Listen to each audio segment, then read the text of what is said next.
Welcome to Aptitude Skills. আজি আমি চাম Assam secretariat recruitment 2018 junior administrative assistant solve পেপাৰখন এপ্টিটিউড সেকশনৰ পাৰ্ট 2 পাৰ্ট 1 কৰাই দিয়া হৈছে তো এটো চাই ল'ব আজি পার্ট 2 ঠিক আছে সো আগবঢ় ভিডিওটো আগবঢ়া হওক কি দি আছে আপোনাৰ first question the ratio between the perimeter and the breadth of a rectangle is 5:1 if the area of the rectangle is 216 square centimeter what is the length of the rectangle ঠিক আছে তো আমাক দিয়া আছে ৰেশিও দিয়া আছে কিহৰ ৰেশিও পেৰিমিটাৰ আৰু ব্ৰেথ অফ এ ৰেক্টেংগল 5:1 আৰু যদি এৰিয়া অফ ৰেক্টেংগল দিয়া আছে 216 স্কয়াৰ সেন্টিমিটাৰ তেতিয়া আমাক সুধিছে what is the length of the rectangle ঠিক আছে তো ৰেশিও দিয়া আছে আমি জাস্ট ডাইৰেক্ট লিখি দিম পেৰিমিটাৰ আমি কিমান ধৰিম পেৰিমিটাৰ আৰু ব্ৰেথৰ 5:1 সো পেৰিমিটাৰ আমি ধৰিলো 5x আৰু ব্ৰেথ আমি ধৰিলো x মানে 1x হলে x হ'ব ঠিক আছে সো এটো ধৰিলো আমি এতিয়া আমাক কি দিয়া আছে এতিয়া ৰেক্টেংগলৰ এৰিয়াটো দিয়া আছে 216 সেন্টিমিটাৰ স্কয়াৰ rectangle area কিমান দিয়া আছে 216 centimeter square so rectangle area আমি জানো length into breadth হয়নে length into breadth equal to 216 ঠিক আছে এটো আমি ইয়াতে থৈ দিও এটা আমি পেৰিমিটাৰ টু বা জানো নে পেৰিমিটাৰ অফ rectangle কিমান আছিল 2 length plus breadth আছিল হয়নে so পেৰিমিটাৰ আমি জানো 5x আৰু 2 length আমি l ধৰিছো আৰু breadth আমি কি দিও x হল so এটা 5x equal to 2 length plus 2x hall so 2x টো ইফালে লৈ গলো কি হল 5x - 2x equal to 2 length so 5x minus 2x 3x equal to twice of length so 3x by 2 equal to l পালোনে so এই l টো আমি ইয়াত বহাই দিলো l টো ইয়াত বহাই দিয়া লগে কি হ'ব l টো তাত 3x by 2 হ'ব আৰু ব্ৰেথ টো তাত কি হ'ব x equal to 216 হল এটা 2 টো ডিভাইড হৈ আছে ইফালে গলে কি হ'ব মাল্টিপ্লাই হৈ যাব কাৰণ ইয়াত মাল্টিপ্লাই সাইন আছে so 3x into x 3x square equal to 216 into 2 হৈ গল হল এটা x square equal to 216 into 2 divide by 3 হৈ যাব তলত গুছি যাব ঠিক আছে তো যদি আমি কৰো কিমান হ'ব 3 to 3 7 * 21 3 to 6 so 17 into 2 কিমান হ'ব 2 to 4 144 তো x square equal to 144 so x টো আমি কেনেকৈ ধৰিম 12 square জানো আমি 144 মানে 12 square so বা আপুনি ৰুট দিও কৰিব পাৰে so x square equal to এটোক আমি কৰিলো 12 square so 2 to cancel হৈ গল কি থাকিলে x equal to 12 so এনেকৈ চাব পাৰে so x equal to 12 হলে length equal to কিমান হ'ব 3x by 2 আছিল so 3 into 12 by 2 কিমান হল 2 6 times 18 centimeter হলনে হৈ গল আমাৰ বুজি পালে সিম্পল হয় পেৰিমিটাৰ ৰেশিও দিয়া আছে আমি ডাইৰেক্ট পেৰিমিটাৰ ইকুৱেল 5x ললো breath equal x so rectangular এৰিয়াটো দিয়া আছে 216 আমি লেন্থ ইনটু ব্ৰেথ 216 ইয়াতে ৰখাই থলো তাৰ পিছত আমি পেৰিমিটাৰ অফ ৰেক্টেংগল জানো যে 2l plus ব্ৰেথ কিন্তু পেৰিমিটাৰ অফ ৰেক্টেংগল কিমান ওলাই থৈছে আমি 5x so এটো 5x বহাইলো 2 লেন্থ প্লাস ব্ৰেথৰ এটা x বহাইলো so ইয়াৰ পৰা লেন্থৰ এটা ইকুৱেশ্যন এটা উলিয়াই ললো so এই লেন্থৰটো আমি ইয়াত বহাই দিলো আৰু বহাই পেলাই x ৰ ভ্যালুটো উলিয়ালো x ৰ ভ্যালু উলিয়াৰ পিছত আমি লেন্থৰ x ত পুট কৰি দিলো আৰু লেন্থটো ওলাই গল 18 cm ঠিক আছে so আনসাৰটো 18 cm হল নেক্সট কোৱেশ্চনটা কি দিয়া আছে এটো বোটছন ষ্ট্ৰীমৰ অংক হয় ঠিক আছে the speed of a boat in still water is 22 km/h and the rate of current is কিমান স্পিডত কাৰেন্টটো গৈ আছে মানে স্পিড অফ ওয়াটাৰটো গৈ আছে 4 km/h the distance travel downstream in 24 minutes is so year formula কেটামান আছিল আপুনি কেটা মই কৈ দিও যদি speed of boat in still water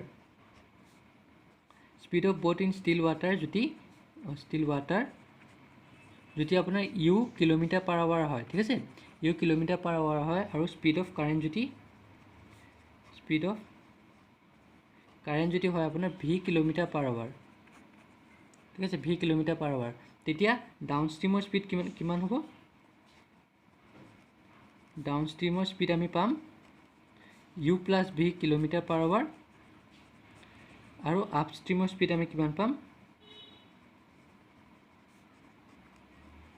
আপষ্ট্ৰীমৰ speed পাম আমি u minus v km/h বুজি পালে তো এতিয়া এখিনি হল ফৰ্মুলা so এতিয়া আমাক কি দিয়া আছে speed of a boat in still water is 22 km/h তো speed of a boat in still water কিমান লৈছিল আমি u so u কলো কিমান দিয়া আছে আমাক 22 km/h হল এতিয়া rate of current দিয়া আছে rate of current and speed of current একে হয় কিমান দিয়া আছে v km/h so v equal to 4 km/h দিয়া আছে এটো 4 km/h এটা আমাক সুধিছে distance travel downstream in 24 minutes is so আমাক সুধিছে ডাউনষ্ট্ৰীমৰ ডিসটেন্সটো লাগে তো ডাউনষ্ট্ৰীমৰ ডিসটেন্সটো আমি কেনেকৈ পাম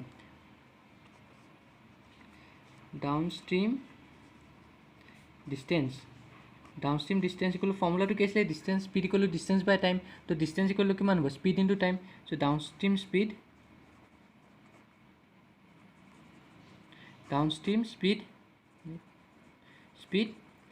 स्पीड इनटू डाउनस्ट्रीम टाइम माने टाइम तो दिया जोन बुझी पाले distance equal speed into time आम कि जानो speed equal distance by time जानो सो टाइम डिस्टेंस इक्वल किमान हो एटु फाले गुसि गले स्पीड इनटू टाइम तो हे downstream distance equal downstream speed और टाइम तो লাগিব ठीक है सो डाउनस्ट्रीम स्पीड किमान दिया आছিলে আমাক u + v আমি জানো सो u + v লিখিলো আৰু ইয়াত টাইমটো কিমান দিয়া আছে এতিয়া সব কোৱেশ্চনটো ইয়াত আহিব এতিয়া প্ৰবলেমটো ইয়াত সব কিলোমিটাৰ আৰু আৱাৰত আছে ইয়াত আৱাৰটো আছে ইয়াত আৱাৰ আছে কিন্তু ইয়াত মিনিটছ দিয়া আছে আমি ফাৰ্স্ট কি কৰিব লাগিব এই মিনিটছটো আৱাৰলৈ কনভাৰ্ট কৰিব লাগিব কিমান আছে 24 মিনিটছ সো আমি তো কেনেকৈ কনভাৰ্ট কৰিম 60 মিনিট ইকুৱেল টু 1 আৱাৰ হয় 1 মিনিট ইকুৱেল টু কিমান হ'ব 1/60 আৱাৰ আৰু 24 মিনিট ইকুৱেল টু কিমান হ'ব 1/60 * 24 হল তো এটো কিমান হ'ব 24/60 এনেকৈ থৈ দিওঁ ঠিক আছে 24/60 কেনসেল কৰা নাই কো পিছত কেনসেল কৰিম সো u + v এটো টাইমটো কিমান হ'ব এতিয়া 24/60 লিখিব পাৰিম আমি ইয়াতে আৱাৰত গুচি গ'ল ঠিক আছে সো u + v কিমান হ'ব 22 + 4 26 26 * 24 / 60 ঠিক আছে এটা আমি কেনসেল কৰোঁ 3 20 * 60 3 8 * 24 হয় না 2 10 * 20 2 4 * 8 ঠিক আছে তলত 10 আছে তো আমি একো নকৰো এটা 4 * 6 24 4 2 carry 4 2 * 8 9 10 সো 104 / 10 সো তলত 10 আছে 10 থাকিলে কি হ'ব ডেসিমেলটো কৰিব পাৰে নে এনেকৈ 10 থাকিলে কি হ'ব তলত এটা 0 আছে সো এটা সংখ্যা ইটো সাইডে আহিব মানে 104 আছে নহয় সো এটো 104 সো পইণ্টটো কি আহিব পইণ্টটো যেতিয়া ডিভাইড হৈ আছে পইণ্টটো লেফট সাইডে যাব আপোনাৰ এই সাইডে যাব এই সাইডৰ পৰা কেইটা যাব এটা 0 আছে সো এটা নাম্বাৰ ক্ৰছ হ'ব মানে ইয়াত হ'ব আপোনাৰ বুঝি পালে 10.4 সেন্টিমিটাৰ কমলে কেনে কইল এটো ফৰ্মুলাটোৰ মনত থলে হ'ব একেটা ফৰ্মুলা মনত থব আৰু এই ফৰ্মুলাটো ইউজ কৰিব এটো স্পীড ইকুৱেল টু ডিসটেন্স বাই টাইমত পাই যাব আৰু একেটা ফৰ্মুলা ইউজ মনত থব লাগিব ঠিক আছে সো আমাৰ কিমান হ'ব 10.4 কিলোমিটাৰ সৰি সেন্টিমিটাৰ দিলো এটো মই কিলোমিটাৰ হ'ব এটো কাৰণ ডিসটেন্সত আছে ডিসটেন্স কিলোমিটাৰ আছে ঠিক আছে সো নেক্সট কোৱেশ্চন দিলে আগবাৰ কি দিয়া আছে The calendar for the year 2007 will be same for the year. It calendar problem hol. Calendar problem itia same calendar কেনেকৈ উলিয়াম আমি ঠিক আছে same calendar কেনেকৈ উলিয়াম সদায় মনত থব যেতিয়া আপোনাৰ normal year আৰু leap year দুটা থাকে calendar ঠিক আছে normal year কি থাকে normal year আপোনাৰ 365 days থাকে হয় না 365 days so 365 টো আমি কেনেকৈ লিখিব পাৰো 7 * 52 + 1 day হয় না 7 * 52 + 1 day so ইয়াত কি হ'ব odd day কোনটো হ'ব odd day হ'ব 1 সদায় নরমাল ইয়াৰত odd day 1 থাকে ঠিক আছে তেনেকৈ লিপ ইয়াৰত কি থাকিব আপোনাৰ লিপ ইয়াৰ থাকিব 366 ডেজ তো এটো কিমান হ'ব 7 * 52 + 2 হ'ব হয়নে তো ইয়াত কি থাকিব লিপ odd day কেটা থাকিব দুটা থাকিব দুটা odd day থাকিব সদায় নরমাল ইয়াৰত এটা odd day থাকিব আৰু লিপ ইয়াৰ দুটা odd day থাকিব তো এতিয়া যদি আমি 2017 ৰ পৰা চাওঁ কিমান লাগি আছে 2018 লৈকে অপচন দিয়া আছে সো আমি 2017 ৰ পৰা 2008 9 10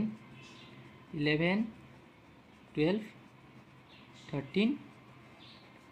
14 15 16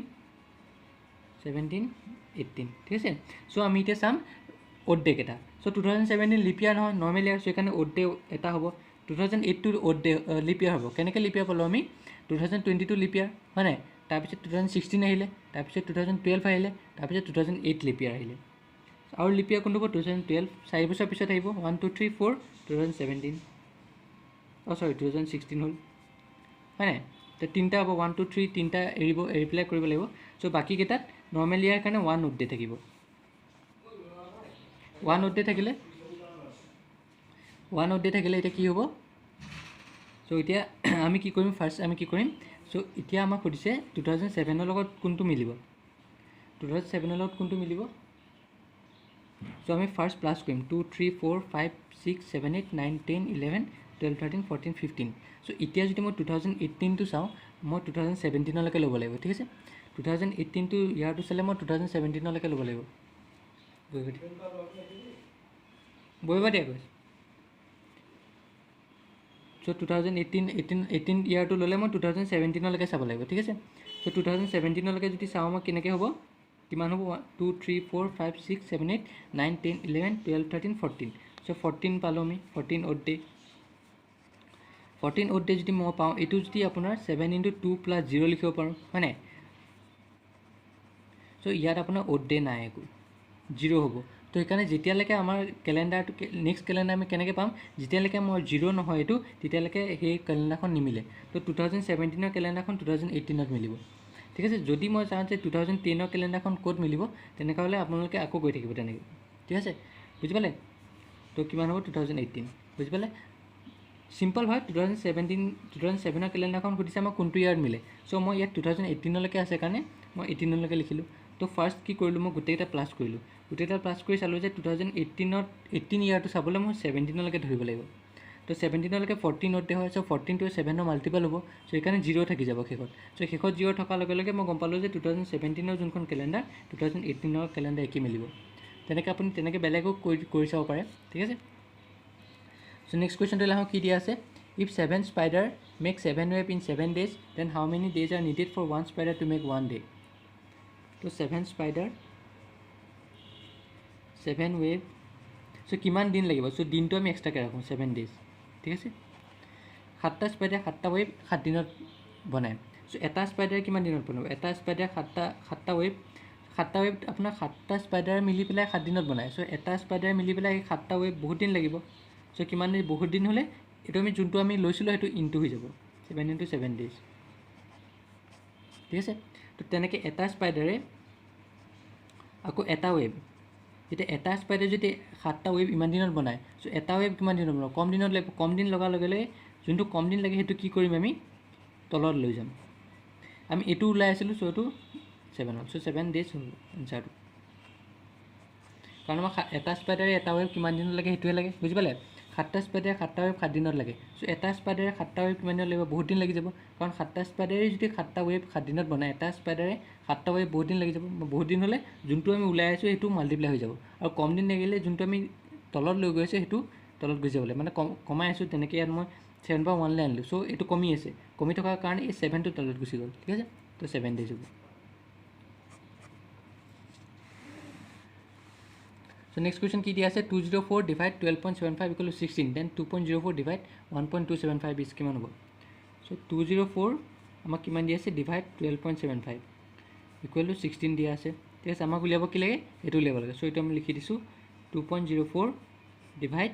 1.275 হ'ল = উলিয়াব লাগিব। চ' এইটো মই কি কৰিম, এতিয়া পইণ্টটো উঠাবলৈ মই কি কৰিম, ইয়াত পইণ্টটো নাই চাওক। চ' পইণ্টটো উঠাবলৈ মই 100 দি মাল্টিপ্লাই কৰিম, কাৰণ ইয়াত দুটা আছে 0 পিছত দুটা আছে। চ' ইয়াতো মই 0 পিছত দুটা লগাই দিলোঁ, দুটা 0 লগালোঁ। 1.275 × 100 হ'ল। ইয়াত 100 কৰিছোঁ, ইয়াতো 100 কৰিব লাগিব। চ' এইটো কিমান হ'ল, ইয়াততো পইণ্টটো উঠিলে। চ' ইয়াত কিমান হ'ব, পইণ্টটো দুটা ইফালে যাব, মানে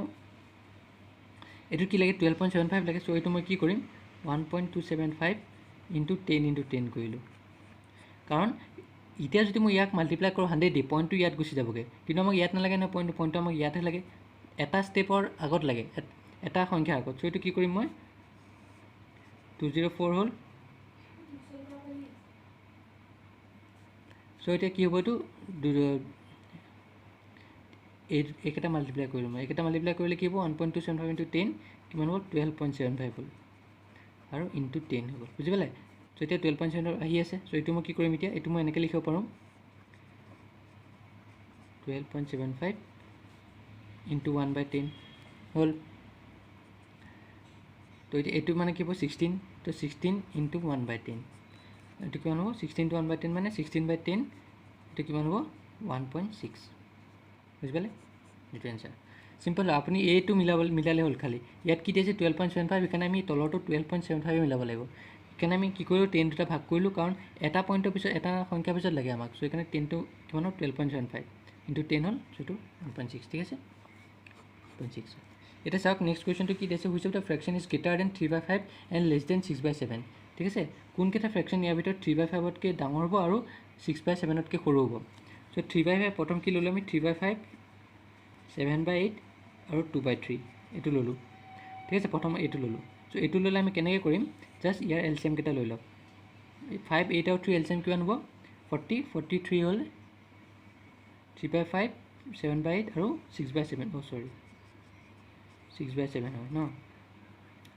ফাৰ্ষ্ট এইটো লৈছোঁ তো এইটো কিমান হ'ব এতিয়া 40 280 চ' 280 হ'ল ইয়াত 280 হ'লে 5 দি কেইবাৰ যাব 56 56 ইনটু 3 কৰিলে কিমান হ'ব 18 168 হ'ল তেনেকৈ 8 দি কৰিলে কিমান হ'ব 35 ইনটু 7 5 3 কেৰি